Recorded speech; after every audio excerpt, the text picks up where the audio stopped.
ruang seminar. Iya Ibu, setelah Zoom, insya Allah kami kirimkan Ibu kami konfirmasi ke kelas-kelas yang lain dulu. Iya ya. Nanti saya coba pinjamkan ruang seminar supaya satu kali. Kalau misalnya ruang seminar sedang tidak bisa dipakai, baru kita pisah-pisah per kelas. Toh? Oke deh. Saya lanjut ke materi ya. Isi miki absenta sama 5 menit gitu nah berlaku.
Oke. Berikutnya ini adalah materi manajemen risiko berkelanjutan. Jadi kalau kemarin itu kita bahas menganalisis penyebabnya. Namanya juga RCA, root cause analysis. Jadi kita baru melihat apa penyebabnya. Nah, sekarang di manajemen risiko, selain kita meneliti penyebabnya, kita bisa kira-kira apa efeknya, lalu kita bisa melakukan langkah antisipasi supaya dia berkurang atau bahkan tidak terjadi. Nah, manajemen risiko berkelanjutan itu proses yang sistematis dan proaktif. Jadi, sistematis dan proaktif. Ada dua sistem yang dijalankan di dalamnya secara bersamaan. Kita bisa lakukan kegiatan mencegah, itu adalah kegiatan proaktif atau retroaktif. Kita belajar dari kegagalan. Misalnya, tak kala ini terjadi, ya artinya kita apa namanya? Learning system belajar dari kegagalan. Kalau yang proaktif kita mencegah, kita melakukan manajemen analis instrumen manajemen risiko, itu disebut dengan istilah FMEA. Jadi itu yang paling sering. Apakah bisa menggunakan instrumen-instrumen lain? Boleh, tetapi yang akan kita bahas hari ini itu FMEA. Jadi FMEA itu sebuah singkatan, ya. Artinya yang artinya itu failure mode and effect analysis. Jadi dia itu bisa salah satu instrumen untuk memprediksi kira-kira apa yang mungkin terjadi ke depannya. Lalu karena dia mungkin terjadi, maka kita cegah memang nih sebelum itu terjadi. Ini sama seperti slogannya orang kesehatan masyarakat, mencegah lebih baik daripada mengobati. Toh, misalnya kira-kira kan kalau kita naik motor kan kira-kira kita tidak ada orang yang mau jatuh. Tetapi untuk mengantisipasi seandainya jatuh, pakai helm memang Meki. Jadi kalau terbentur kepalanya, otaknya aman. Toh, kepalanya aman. Nah, kalau retroaktif, dia itu artinya sudah kejadian. Tapi karena dia sudah kejadian, kita lakukan metode-metode yang bisa supaya nanti itu kita bisa belajar dari kegagalan, kita memperbaiki yang sebelumnya sudah terjadi. Ya, perbedaannya seperti itu. Minggu lalu itu kita menggunakan RCA untuk insiden yang sudah terjadi supaya dia tidak terjadi lagi. Dan seingat saya sudah memberikan tugas tentang fishbone analysis. Jadi karena ada nih dampaknya, kepala ikannya itu kan adalah efeknya. Lalu tulang-tulangnya itu adalah penyebabnya. Ya, dikumpul semua aja tugasnya. Iya, Ibu. Iya, Ibu. Hati-hati Dikumpul, dalam Ibu. pengerjaan tugas ya, karena besar poinnya ya. Jadi jangan sampai ada yang tidak mengumpulkan tugas. Oke, berikutnya. Coba kita lihat apa perbedaan dasarnya itu RCA. Jadi kalau RCA itu kalau di rumah sakit misalnya itu metode otopsinya. Jadi kita lihat penyebabnya, tapi karena sudah terjadi nih, ya diotopsi, ya sudah berarti kita tidak bisa melakukan hal-hal apa lagi kecuali belajar dari situ, ya. Nah, sedangkan FMA itu adalah kita melakukan analisis prediksi, bahasanya mungkin cenayang ya, dengan secara ilmiah, toh secara ilmiah. Jadi kita cenayangi itu apa kira-kira yang mau kita lakukan berdasarkan info-info yang kita miliki. Jadi FMA itu teknik proaktif yang digunakan untuk mencegah kesalahan. Jadi caranya kita analisis secara rinci, kita identifikasi di mana yang berpotensi gagal atau mungkin sudah gagal. Nah, kemudian kita tentukan apa ya kira-kira yang akan terjadi. Contoh, misalnya lift macet, tapi ini liftnya belum macet. Tapi kita memprediksi apa ya kira-kira yang akan terjadi kalau macet liftnya sementara ada pasien. Nah, karena kita punya pemikiran ke sana, akhirnya kita memilih orang yang benar-benar ahli bagaimana kalau liftnya macet, penanganannya seperti apa, atau misalnya kalau kalau tidak ada lift berarti kita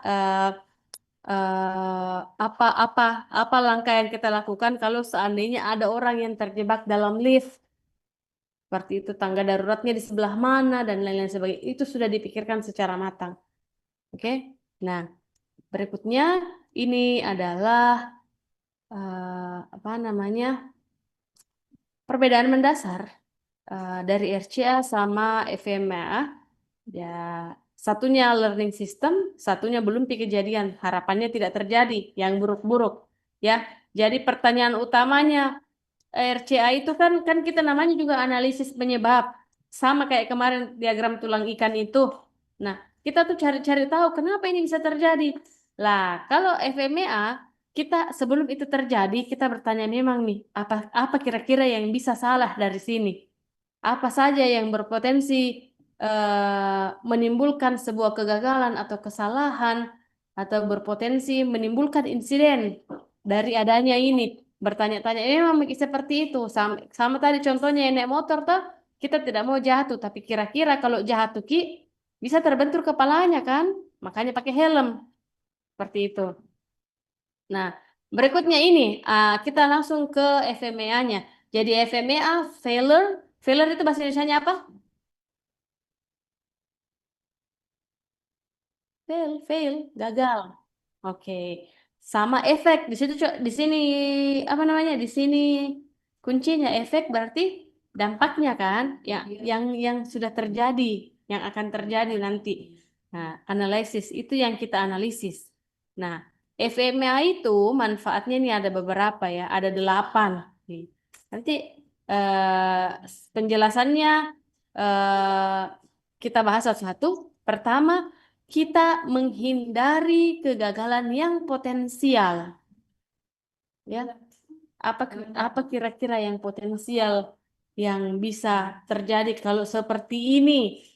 Kira-kira bagaimana? Ada biasa itu kalau bertanya-tanya, Ki, misalnya saya mau lewat Petarandi atau lewat Abdesir, tapi kira-kira macet enggak ya? Nah, biasanya kan bertanya-tanya begitu. Nah, itu salah satu contoh takmi kita aplikasikan dalam diri sendiri. Atau misalnya yang cewek-cewek, kayaknya kalau di toko kosmetik Citra lebih banyak diskonnya dibandingkan misalnya di Sephora. Itu contoh ya, contoh. Kira-kira saya kemana ya? Yang kedua, meningkatkan fungsi keselamatan dan reliabilitas. Jadi meningkatkan fungsi keselamatan karena kita sudah waspada dari awal. ya. Eh, Contohnya ya kurang lebih sama aja dengan keselamatan sehari-hari yang kita pakai.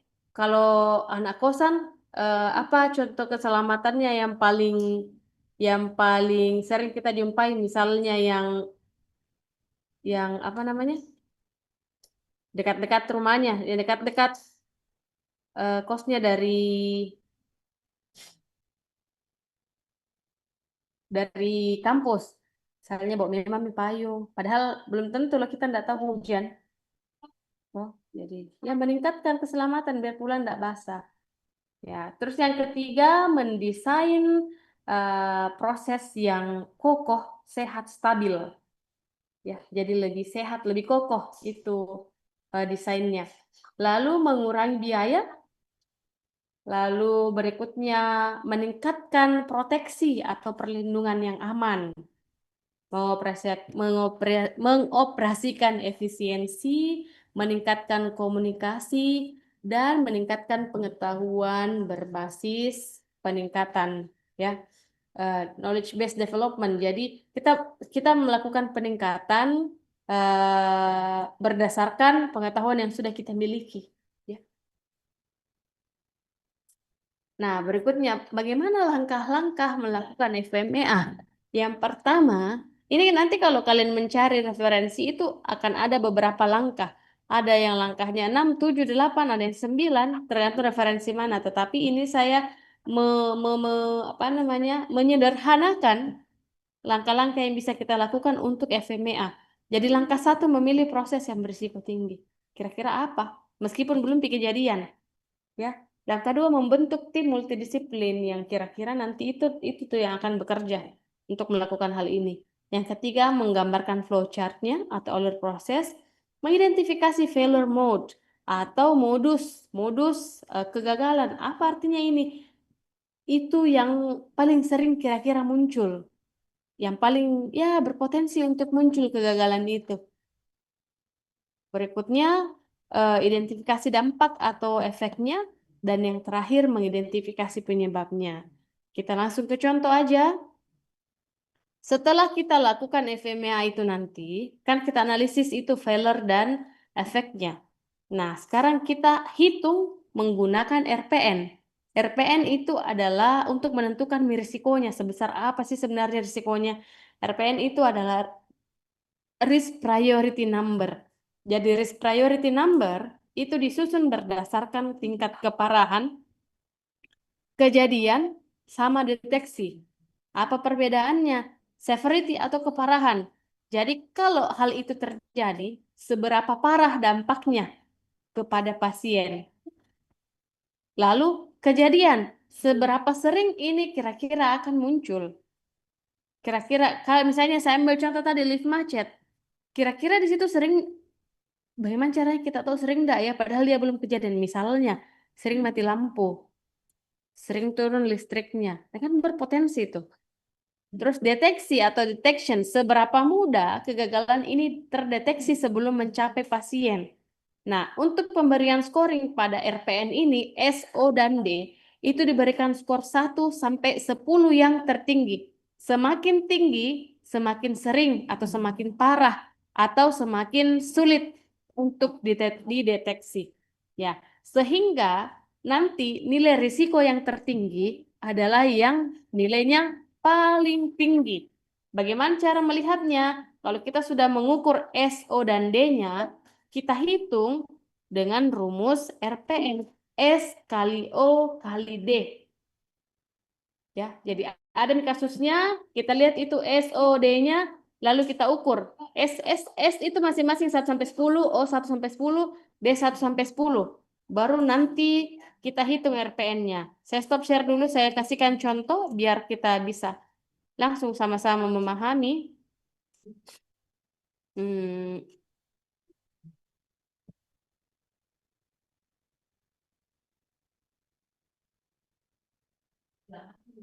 Oke, ini contohnya ya.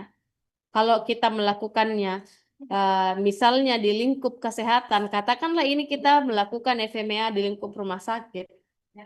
Jadi ada tahapan yang ya kira-kira dia bisa tuh berpotensi menimbulkan failure.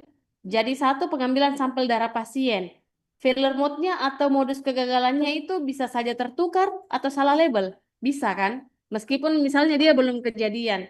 Dampaknya reaksi hemolitik fatal atau kematian. Kenapa ya? Karena misalnya salah diberikan obat, karena salah diagnosis toh. Penyebabnya label ditulis sebelum ke bed pasien. Tidak cek gelang misalnya.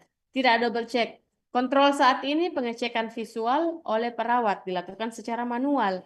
Nah, setelah itu kita analisis. Apa tadi S? Apa tadi S? Masih ingatkah? Masih ingatkah kau apa itu? Severity atau keparahan. Jadi keparahannya kalau ini terjadi, maka keparahannya itu tinggi sekali karena sampai bisa menyebabkan kematian. Berarti S-nya 10. Ya. Oh itu tadi apa? Kejadian, Bu. Kejadian. Occurrence. Kejadiannya ya dikasih skor tengah-tengah misalnya 5. Ya. D itu apa? Deteksi. Deteksi. Seberapa sulit kita melakukan deteksi ini? Ya, agak-agak sulit tapi tidak sangat sulit. Ya, dikasih skor 7. Nah, lalu dikali 10 kali 5 kali 7. Dapat skor RPN 350. Apa action plan-nya? Jadi action plan itu muncul ketika kalian sudah menentukan berapa skor RPN-nya. Jadi action plan-nya itu kira-kira kita bisa melakukan cetak label barcode sesuai dengan yang langsung di samping tempat tidur pasien. Ya, jadi tidak tertukar pasiennya, tidak tertukar sampelnya, labelnya juga tidak tertukar. Berikutnya, semua begitu sampai ke sampel yang lain. Misalnya yang lainnya itu adalah penyimpanan kantong darah, 192. Verifikasi pratransfusi, 200. Pemantauan selama transfusi, 108. Oke, karena kita sudah melakukan perhitungan RPN, sekarang kita tinggal melihat dari 4 kasus ini, nih ada 4 toh. Dari 4 kasus ini, manakah yang paling tinggi nilai RPN-nya?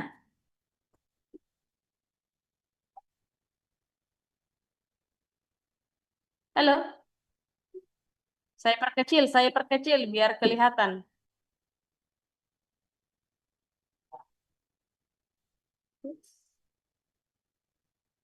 Nah, 350 Ibu. 50, Ibu. Sampel Oke. darah pasien. Pengambilan sampel darah pasien. Artinya, dari skor FMA itu, yang paling prioritas yang harus kita tangani segera itu adalah yang apa namanya tadi? Sampel darah ya. Yang label tertukar, ya kan? Yang sampel darah. Nah, sekarang kesalahan pelabelan ini nih yang bahaya paling tertinggi. Urutan kedua ada apa?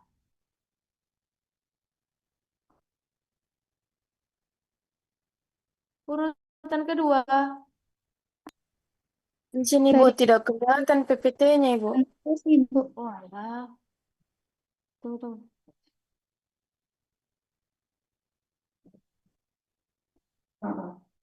Nih,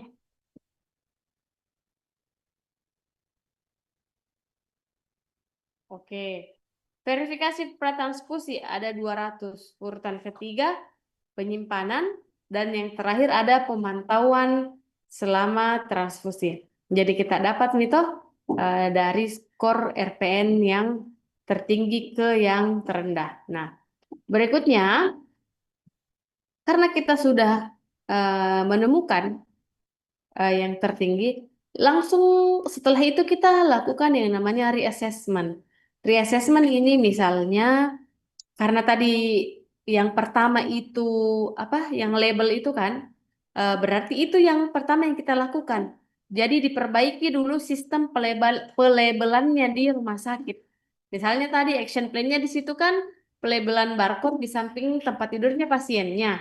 Nah, itu dulu yang kita lakukan. Kalau misalnya sudah kita lakukan, kita ukur kembali RPN-nya sama dengan metode yang tadi. Ini, mana tadi itu? Saya share sekali lagi ya. Kita ukur kembali RPN-nya, baru kita hitung. Oh, misalnya,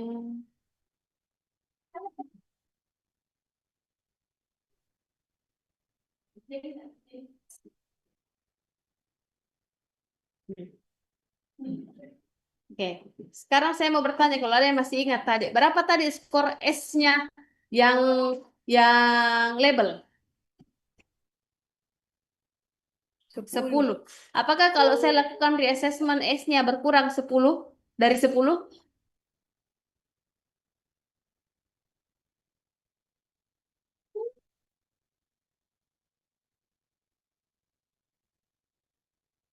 Halo? Bisa jadi tidak. Bisa jadi karena keparahannya tetap menimbulkan kematian. Ya, jadi S-nya bisa jadi tetap 10. Tetapi kejadiannya bisa berkurang. Ya, katakanlah berapa tadi itu kalau saya tidak salah ingat 5 kalau saya tidak salah. Nah, anggaplah kejadiannya berkurang ke 4 lah atau ke 3 misalnya. Toh, atau kedua. Karena apa? Karena kemungkinan sel labelnya itu sudah semakin kecil karena kita sudah pakai barcode by system nih. Toh, kemudian deteksinya sepertinya akan signifikan turunnya. Deteksi itu tadinya 7, bisa jadi turun ke 2 misalnya atau ke 3.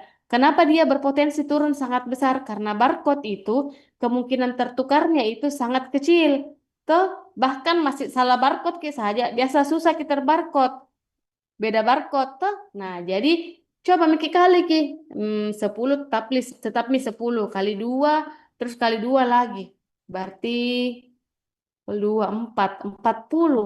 Tadinya skor awalnya kalau saya tidak salah ingat berapa tadi itu? 350. Nah, 350 berkurang menjadi 40 RPN-nya. Artinya, rekayasa yang kita lakukan atau tindak lanjut yang kita pilih atau action plan tadi itu memiliki pengaruh membuat eh, potensi kegagalan itu menjadi berkurang sangat banyak, sangat besar. Artinya itu menjadi efektif. Nah, hal ini juga yang membuktikan bahwa metode FMEA itu tadi sangat berfungsi atau berpengaruh untuk perbaikan sistem atau melaksanakan manajemen risiko yang ada di rumah sakit atau di fasilitas pelayanan kesehatan. Oke, sampai di sini. Mudah jika dimengerti? Oke, sampai di sini ada pertanyaan. Minta tolong ketua kelas sudah Miki hubungi Ki. Bu Mita.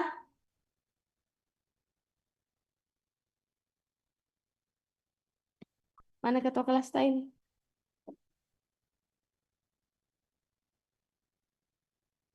Halo, ketua kelas. Tidak ada ketua kelas di sini. Iya, Ini, Ibu. Bu. Sudah Miki hubungi Bu Mita. Untuk mata kuliah Ini PSUP, passion. Ibu. Iya, passion Belum, safety. Ibu. Hubungi Miki karena siapa tahu beliau mau masuk besok atau lusa Oh supaya iya, harus Ki hubungi Ki secepatnya deh supaya beliau bisa atur dengan jadwal mata kuliah yang lain supaya jangan kayak kita kemarin masuk di minggunya baru Ki hubungi Kak, akhirnya saya menyesuaikan lagi dengan jadwal yang lain toh jadi agak repot. baik Ibu. Terima kasih Iya. banyak Ibu. Oke, hubungi Ini, Miki Ibu. nanti setelah ini ya.